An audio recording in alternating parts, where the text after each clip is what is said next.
telling stories from within our communities. This is Idaho News 6. Thank you for joining Idaho News 6. I'm neighborhood reporter Leslie Solis. Tonight, Idaho lawmakers cut more than $400 million from the state's budget this January. Now, months later, the governor is telling state agencies he'll have to claw back some of their budgets. We'll tell you how much and who's excluded from the executive order. But first, fires encroaching on Tamarack Resort have even burned into the popular Bliss Ski Trail. Idaho Backroads reporter Steve Dent joins us from Valley County with the very latest in day 3 of our fire coverage. The rock fire continues to burn near Tamarack. I'm your Idaho Backroads neighborhood reporter Steve Dent, and I talked with a mother and daughter who live next to Tamarack, who tells us about their experience throughout this wildfire. It's been scary, little sleepless nights, but overall pretty pleased with the efforts they're putting in. Firefighters are taking an aggressive approach on the rock fire as it didn't grow much overnight. As of this morning, it has burned 2,336 acres, including the south end of Tamarack near Lower Bliss, in one of my favorite ski runs called Staircase. The rock fire was also pretty close to Karen and Kristen's home as they self-evacuated by getting a hotel in McCall. Yesterday, all the wind was coming over Lake Cascade. You could actually see it from where we were in McCall. We could see the tanker planes filling up with fuel and coming back, and that was kind of reassuring. Even when you go up our road, you see a lot of the fire guys. I'm sure they're scoping it out, but I know they're trying to get the ground ones out that are closer to the ski runs and closer to the resort and my house.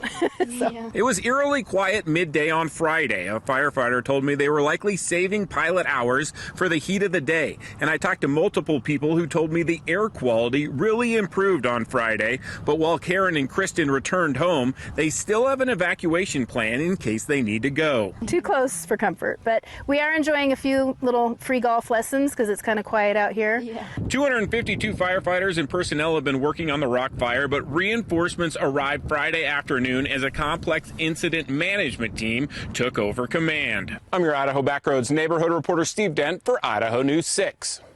Now, Isaiah Sharp with the Idaho News 6 forecast.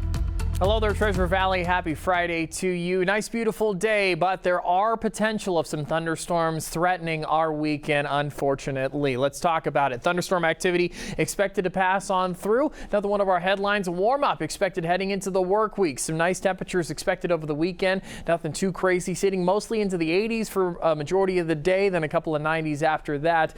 But any chance of triple digits, we'll talk about that coming up in just a few moments. Temperatures sitting into the 90s. We got some light winds on top of that as well, but still a beautiful day nonetheless. Temperatures pretty nice across the board, sitting into the 80s for most of the mountain ranges. They're almost reaching into the 90s. You can see for some parts, 91, the warmest that we've seen in Boise. Not expected to get too much warmer than that. Going into tonight, 63 expected overnight and clear skies on top of that too.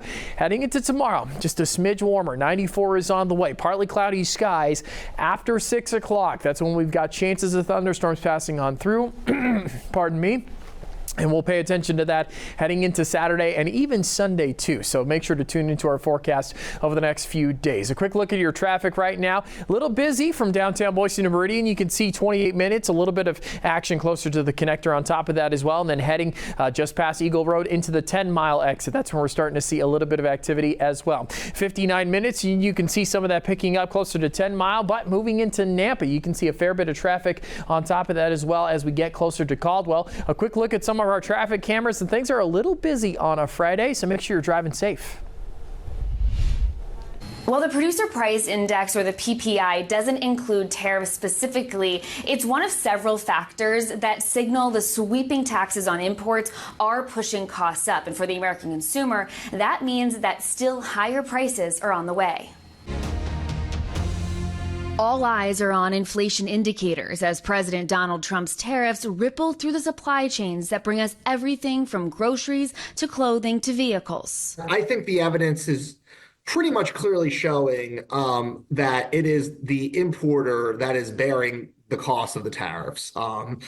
And right now, that is largely U.S. businesses. Despite the president insisting he wants big businesses to eat the costs of tariffs, new Goldman Sachs research projecting businesses will pass on higher price increases come fall. President Trump doubling down on social media, saying tariffs haven't caused any problems for America. If you look at the pre-tariff import price, they have actually risen slightly. Now, if the foreign exporter was absorbing the tariff, those prices would fall. But that's not the case. So some U.S. businesses, like grocery store chain owner Stu Leonard, have gotten creative, splitting costs with producers for now. The cost has gone up for both of us. Everybody is complaining about, the food store prices. Look, we don't want to raise prices. I mean, we're not trying to do it. New data Friday from the University of Michigan shows consumer sentiment declining 5% in August, the first downturn in 4 months. But credit card spending is up, its highest since January, according to a Bank of America analysis. Most concerning in that analysis, a widening gap between income and spending for lower income households. Maura Barrett, Scripps News Group, Chicago. Budget cuts are coming for most Idaho state agencies thanks to a new executive order signed today by Governor Brad Little. K-12 education funding will be spared, but other taxpayer-funded agencies like public colleges and universities, the Department of Health and Welfare, and the Division of Veteran Services have been instructed to cut budgets by 3%. That's for the current fiscal year, which started July 1st and runs until June 30th of next year. Governor Brad Little says it's not about the economy, which he says is strong, but about, quote, right-sizing state government to accommodate tax cuts. As we reported during the legislative session, Governor Little had raised concerns about the extent of tax cuts proposed by lawmakers, initially proposing cuts closer to $100 million. But he later came around. Disbursements to state agencies will be reduced starting next month. You can review the full list of impacted agencies on our website, idahonews6.com. A Twin Falls resident has died from West Nile virus. It's the first West Nile-related death in the state so far this year. The Idaho Department of Health and Welfare says the individual was a 65-year-old. West Nile virus is transmitted by infected mosquitoes. While most infected people will not experience symptoms, older adults and people with certain medical conditions are at higher risk of severe illness. West Nile virus has been detected in 7 counties across southern Idaho this summer. Another case of measles confirmed in an unvaccinated child, this time in Bonneville County in eastern Idaho. It's the first case in an eastern Idaho residence since 1991, and the second case confirmed there this year after an international traveler tested positive last week. The news case was exposed to that prior person, and health officials say they've been both isolated to prevent the disease spread. As we reported last week, also saw the first confirmed measles case in the Idaho Panhandle in more than 3 decades. The disease had previously been declared eliminated in the U.S., but cases have reappeared as vaccination rates decline. Several measles cases were identified in the Treasure Valley back in 2023. If you think you have measles, call your doctor, but be aware this is contagious disease. You must warn them before going into the office. In Twin Falls, I'm talking with the stars of the show as the U.S. Navy Blue Angels take flight for the Magic Valley Air Show. I'm neighborhood reporter Allie Tripke, and we are live here at the 16th hole of the Albertsons Boise Open. The fans bringing the energy here at the 16th hole. We'll have more from them coming up in just a moment. Well, thanks for sticking with us. I'm neighborhood reporter Allie Tripke, still live here on the 16th hole. Got so many fans behind us enjoying all there is to enjoy during the tournament here at the Albertsons Boise Open. Of course, leading up to those very fun concerts on the green coming up at 7:30 tonight. Rather, we have Leonard Skinner. But we actually had the chance a little bit earlier. We're going to zoom in here on the 16th hole to hang out with some of the fans that are just enjoying the tournament here. We stopped by the 16th hole pavilion, and we also stopped by the Heroes Outpost on hole 10, where first responders and veterans get the chance to be in community with each other. And they come from all over the country, and the players take time. They come up and say hey to us in the venue, and it's a great thing. The people are so nice, and it's always the fan experience here at the Boise Open. I mean, come on, it's great.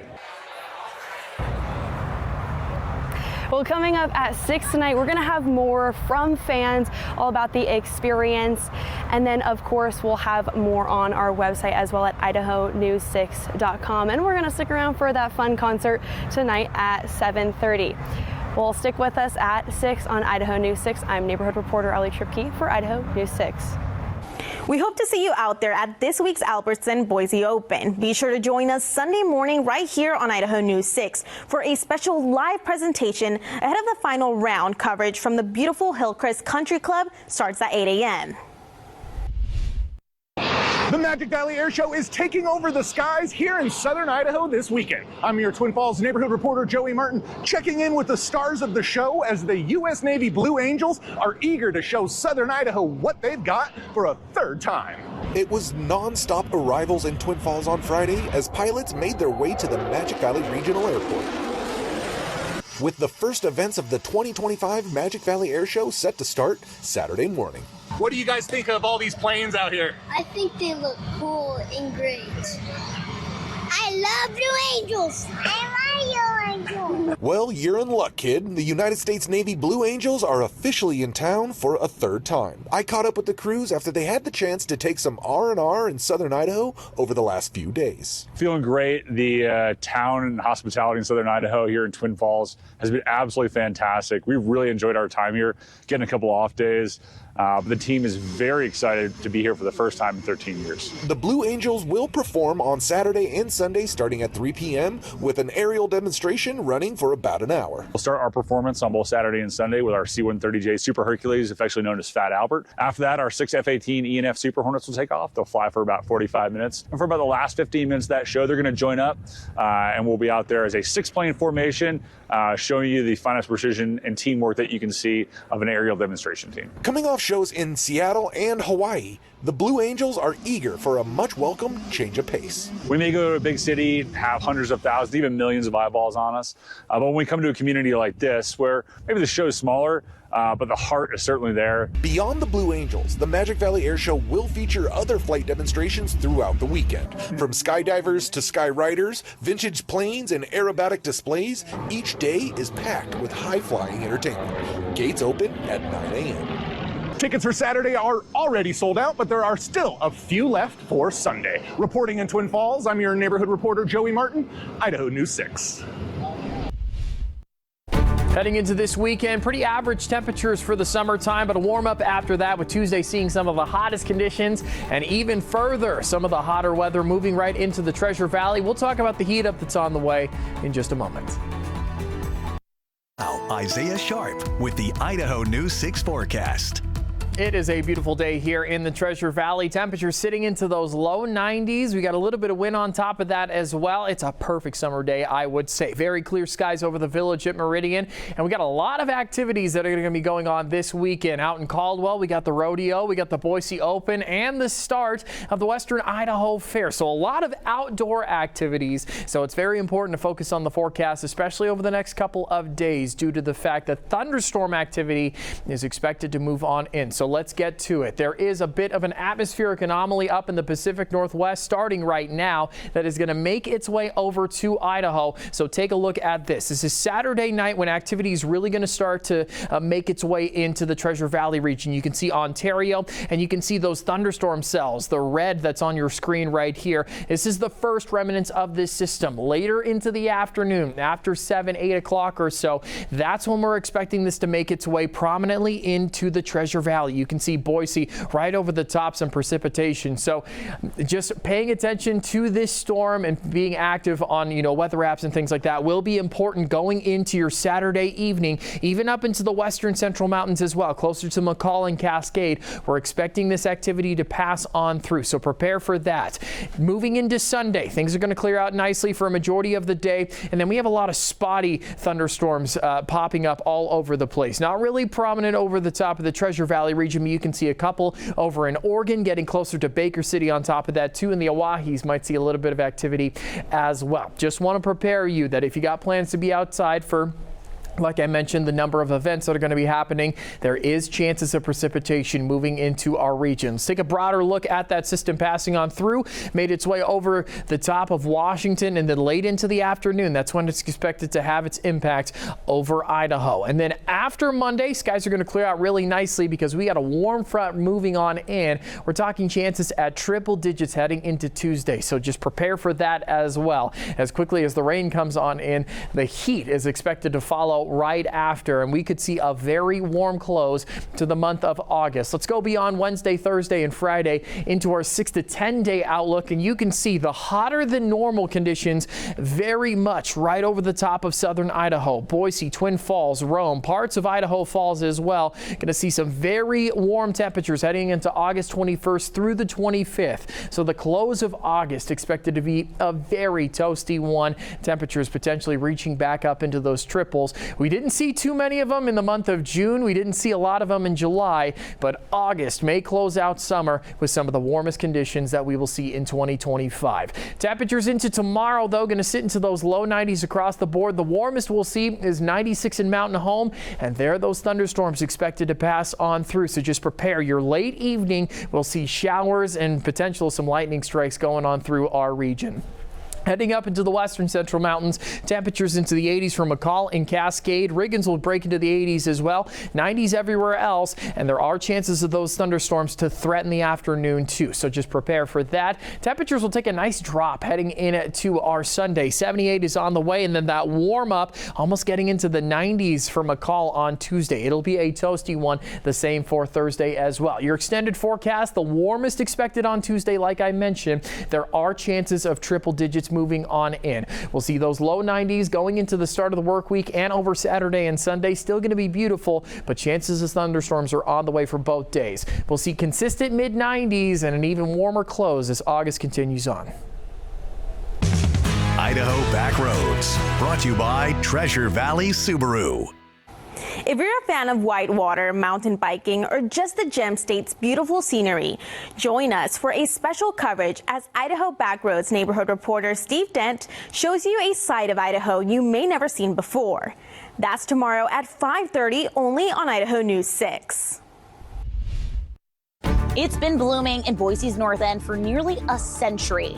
I'm North End neighborhood reporter Riley Shoemaker with why Edwards Greenhouse is still thriving for this week's Made in Idaho.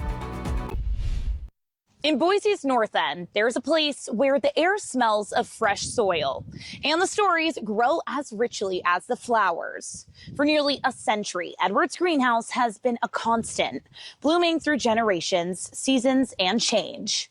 I'm neighborhood reporter Riley Shoemaker, and for this week's Made in Idaho, we're stepping inside a landmark rooted in Idaho history. For 95 years, Edwards Greenhouse has stood in this very spot. Started in 1930 by Garnet Edwards' grandfather. My name is Garnet Edwards, and I am the third generation. It began as a truck garden, delivering produce door to door. Now the greenhouse grows a wide variety, from vegetables and herbs to colorful blooms like poinsettias and Easter lilies. Started right here from seed. We grew food, delivered door to door, and then went on to start growing annuals and perennials and things like that. Open year-round, they also offer gardening and craft classes, floral design workshops at the Cutting Garden, and summer music nights in the gazebo. Edwards Greenhouse, where nearly 100 years of Idaho history continues to grow. I'm neighborhood reporter Riley Shoemaker, Idaho News 6. Outside from the Treasure Valley Chevy Dealers Tower Cam. Heading into tomorrow, mid-90s on the way, 94, and decently clear skies expected. Just be prepared for some chances of thunderstorms after 6 o'clock, moving on into the Treasure Valley. Temperatures take quite the jump going into Tuesday, 97 on the way. I wouldn't be surprised if surrounding areas see a potential of triple digits. We'll stick to those mid-90s for the rest of the week as we are seeing a very hot August. Thank you so much for joining us here on Idaho News 6. I'll have a recap tonight at 6 o'clock. Hope to see you there.